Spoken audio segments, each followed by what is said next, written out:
Ici, un député demande si la population de l'Ontario devrait se préparer au camp d'internement. On lui a dit oui, mais de manière vague et ambiguë.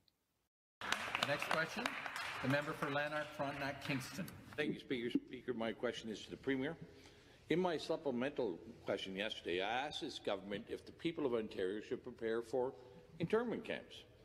In September, the federal government posted a call for expressions of interest for contractors to supply, provide and manage quarantine isolation camps throughout every province and every territory in Canada. These quarantine isolation camps, however, are not limited to people with COVID, but provide a wide latitude for many people to be detained.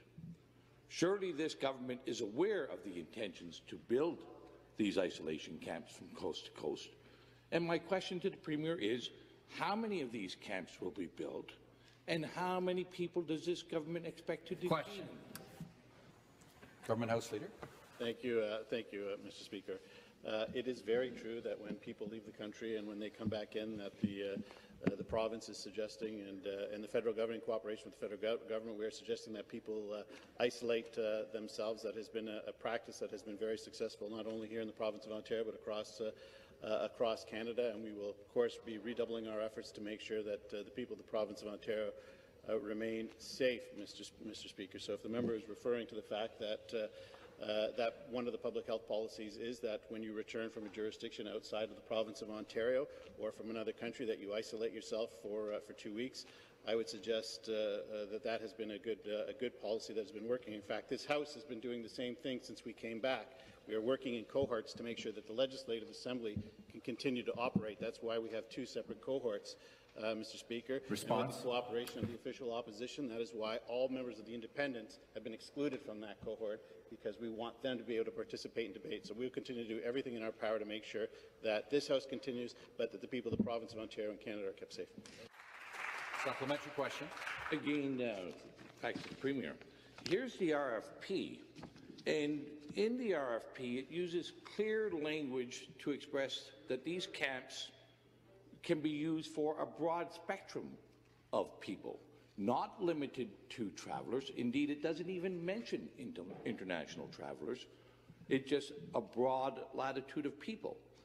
And I'll send over the copy of the RFP after.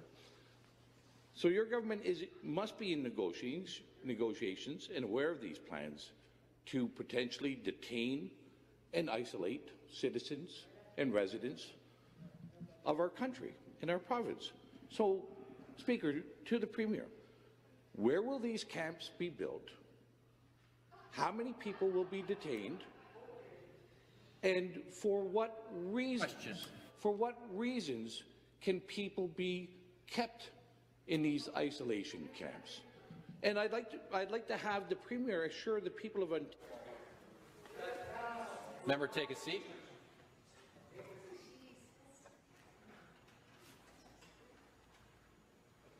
The next question.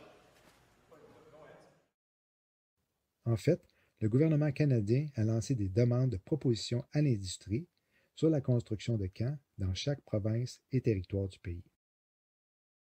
Ce qui suit est une vidéo prise le 9 novembre 2020 d'une conférence de presse avec le Dr Jacques Girard, chef de la Régie de la santé publique du Québec, déclarant qu'un certain nombre de clients d'un bar avaient reçu l'ordre d'attendre les résultats de leur test COVID-19, mais ont décidé de quitter les lieux avant les résultats.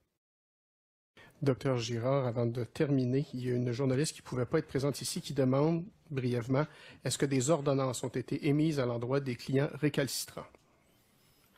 Yes. Merci, Docteur Girard. Est-ce que ça peut être une phrase complète en français?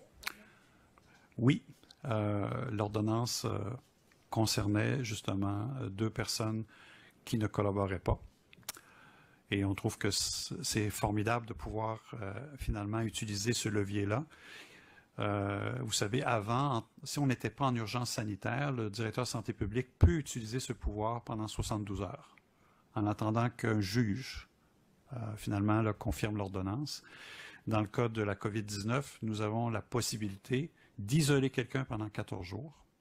Et c'est ce que nous avons fait ce matin. Et c'est ce que nous avons déjà fait dans le passé. Et on a aussi, comme on l'a fait ce matin, obligé une personne à collaborer à l'enquête.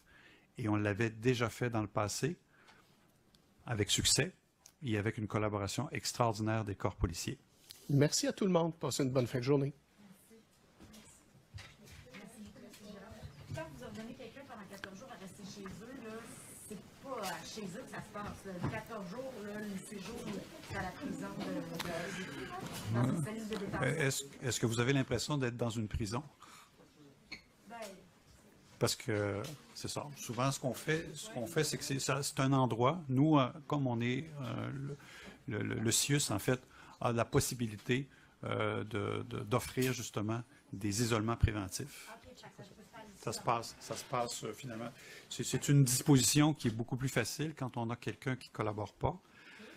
Puis ça devient vraiment complexe. la personne qui est surveillée, mais Ouais. elle est en isolement exactement où ça peut être aussi. C'est pas nécessaire de préciser. C'est ça. Mais est-ce que... C'est pas à la maison, c'est pas ça dépend de la personne. Parce qu'on a eu des personnes qu'on a isolées chez eux. À un moment donné, la personne, on voyait bien qu'elle n'était pas chez elle. On lui a fait, donc, on est allé chez elle. Et là, on lui a dit, on vous isole là où on veut que vous soyez, ou vous observez la règle. Et il a observé la règle. Donc, vous voyez, ça dépend des cas. Vous dites deux ordonnances. Est-ce qu'il y en aurait une pour collaborer à l'enquête, puis l'autre pour rester à la maison? Oui, c'est ça. C'est une ordonnance, en fait, où les deux personnes, parce que l'ordonnance, on la transmet aux policiers.